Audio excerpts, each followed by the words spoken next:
अस्सलाम वालेकुम दोस्तों, ये आप देख रहे जी, ये गुड़, इसका अलग कलर है, इसके जी अलग कलर है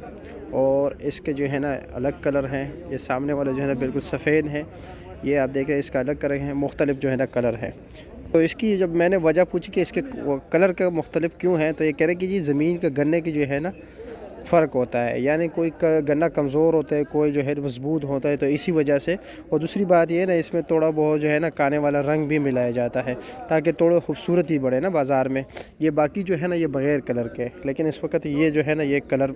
इसको कलर दिया गया है। एक होता है ना आप कावे के साथ जो है ना गुड़ इस्तेमाल होता है, चॉकलेटी गुड़ जो होता है ना, तो ये यहाँ के दोस्त कह रहे कि वो गुड़ जो होता है ना वो शेरपाव का जो इलाका है, शेरपाव, वहाँ का पानी में ये कमाल है कि वहाँ के गुड़ जो है ना चॉकलेटी होती है, बिल्कुल ऐसे ही जो है ना उसमें कोई इस मुख्तलिफ प्रोसेस नहीं है। लेकिन कहते हैं कि कुछ गुड़ जो है ना बनाया भी जाता है जिसमें क्रीम काटर जो है केमिकल डाला जाता है, तब वो चॉकलेटी बन जाता है।